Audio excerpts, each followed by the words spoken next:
नमस्कार। Astro factors programme में आपका स्वागत है। देखिए, इस समय होली का त्यौहार आ रहा है और होलिका दहन या कोई भी त्यौहार मनाने के समय सबसे पहले यह देखा जाता है कि भद्रा का वास कहाँ है। अब ये भद्रा क्या होता है?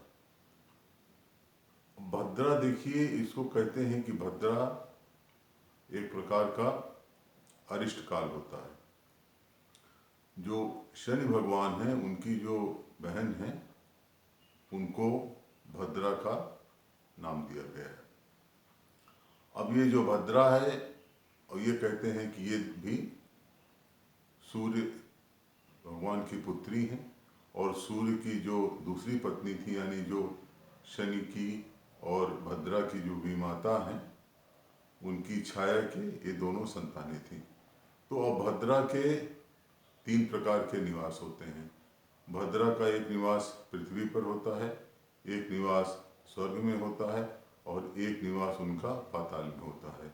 उदाहरण के लिए कर्क राशि में और सिंह राशि में और कुंभ राशि में और मीन राशि में जो भद्रा है वह पृथ्वी में या भूलोक में रहती है। तो जैसे इस प्रकार ये कहा जा सकता है कि जिस समय कोई भी त्यौहार विशेष तौर से उसमें भद्रा पृथ्वी लोक पे रहती हैं, तो एक प्रकार का उसमें विष्टिकरण होता है और वो अनिष्ट का योग बनता है। जैसे इस प्रकार जो होलिका दहन है वो 24 मार्च को है। अब 24 मार्च को प्रातः काल से ही भद्रा लग जाएगी और रात को 10:37 तक रहेगी। तो भद्रा के समय किसी भी प्रकार का शुभ कार्य वर्जित है और यदि आप कोई शुभ कार्य करेंगे तो उसमें हानि होना निश्चित है।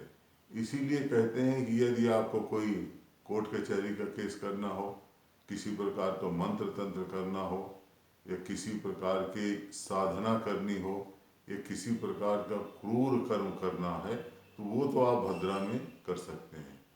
और भद्रा के भी देखिए, कहते हैं कि एक उसका मुख होता है और एक उसकी पूंछ होती है। तो इस समय भी उसके अलग अलग जो नक्षत्र हैं उसमें किस समय उसका क्या अंग रहता है, इसका भी होना और इसकी जानकारी होना नितांत आवश्यक रहता है। इसीलिए कभी भी कोई काम करें तो पंचांग देख लें और पंचांग के अनुसार यह सुनिश्चित कर लें कि उस समय भद्रा तो नहीं लग रही है, और अगर भद्रा लग रही है तो उचित होगा कि उस कार्य को आप टाल दें और भद्रा के समाप्ति हो जाने के बाद ही उस कार्य को करें। तो अलग अलग राशियों में भद्रा का विचरण अलग अलग प्रकार से होता है। जिस प्रकार से मैंने आपको धरती के लिए बताया, तो इसी प्रकार से यह स्वर्ग लोक के लिए और पाताल लोक के लिए भी प्रभावी रहता है। रक्षाबंधन के समय भी यह मान्यता है कि अगर भद्रा लग रही है तो भद्रा के समय जो बहनें हैं वो जरूर राखी अपने भाइयों को न बांधें।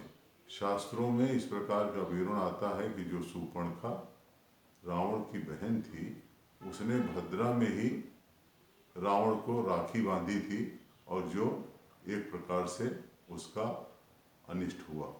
तो इस प्रकार से हमेशा जब भी मुहूर्त का कोई भी विवरण आता है तो आप ये देख लें कि उस समय जो ग्रह हैं, जो नक्षत्र हैं, उनकी क्या स्थिति है और उसमें आप विचार कर लें। कोई भी कार्य जब करें तो जरूर ये देखें कि उसमें शुभ मुहूर्त है। अब शुभ मुहूर्त में पहले भी मैं इसमें आपको कुछ विवरण उपलब्ध करा चुका हूँ। उसमें सबसे पहले आपको देखना चाहिए कि जो नक्षत्र है वो क्या फिक्स नक्षत्र है। फिक्स नक्षत्र यानी कि 3 उसमें आपके उत्तरा हो गए और उसके बाद पुनर्वसु हुआ और उसमें रोहिणी नक्षत्र हुआ। पुनर्वसु भगवान रामचंद्र जी के जन्म का नक्षत्र है और रोहिणी कृष्ण भगवान के जन्म का नक्षत्र है। तो ये फिक्स कार्य करने के लिए सबसे अच्छे मुहूर्त होते हैं। इसी प्रकार से जो तिथियां हैं वो तिथियां आपको देखनी चाहिए कि कोई जो तिथि है 1 से लेकर के 5 तक तिथियां हैं तो शुक्ल पक्ष की है और या कृष्ण पक्ष की है। अब उसमें ये देखना चाहिए कि जो रिक्ता तिथियां हैं यानी कि जो 4 हुई, 4 के बाद 9 हुई और 14 ये रिक्ता तिथियां होती हैं। तो इन तिथियों में कोई भी कार्य रहे तो उसको जरूर त्याग देना चाहिए। तो जो तिथियां हैं उसमें भी ये देखना चाहिए कि कौन सी तिथि नंदा तिथि है, कौन सी तिथि पूर्णा तिथि है। लेकिन एक चीज़ आपको तिथियों में एक भद्रा भी होती है तो वो भद्रा तिथि इसमें ठीक मानी जाती है। तो रिक्ता तिथि जरूर अच्छी नहीं मानी जाती है। अब इसी प्रकार से जो दारुण कार्य के समय किए जाने वाले कर्म हैं उसमें जो नक्षत्र हैं वो क्रूर नक्षत्र होते हैं। ये क्रूर नक्षत्र अच्छे नहीं माने जाते हैं।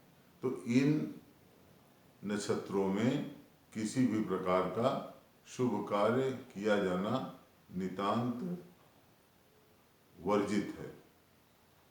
तो इसलिए इन नक्षत्रों में जिसमें कि आपका आश्लेषा आता है, जिसमें कि आपका ज्येष्ठा आता है, जिसमें कि आपका माघा आता है, जिसमें कि आपका मूला आता है, तो ये 4 नक्षत्र केवल आपका जब कोर्ट कचहरी का मामला हो, किसी प्रकार का आपकी मुकदमेबाजी हो, आपको कहीं पर कोई मंत्र तंत्र करना हो, किसी प्रकार का आपको कोई ऐसा कार्य करना हो जिसमें कि किसी का अनिष्ट किया जाना हो, तब जरूर आप इन 4 नक्षत्रों में कार्रवाई कर सकते हैं। और शास्त्रों में ये भी कहा गया है कि पहले तो ज्योतिषी के पास तरह तरह के लोग जाते रहते थे, आजकल इसकी वर्जना हो गई है। आधुनिक युग में देश काल परिस्थिति के हिसाब से यह उचित नहीं है। लेकिन चोर करने के लिए, चोरी करने के लिए, घात प्रतिघात करने के लिए ये जो 4 नक्षत्र हैं ये सबसे महत्वपूर्ण माने जाते हैं। तो पुराने समय में ये 4 नक्षत्र जब होते थे और उस समय मान लीजिए कि कृष्ण पक्ष की तिथि है और उस समय मान लीजिए कि रिक्ता तिथि है, तो वो बताते हैं कि आपको कोई कार्य करेंगे तो दूसरे व्यक्ति का अवश्य ही अहित होगा। तो आप हमारे चैनल को सब्सक्राइब करें। धन्यवाद, नमस्कार।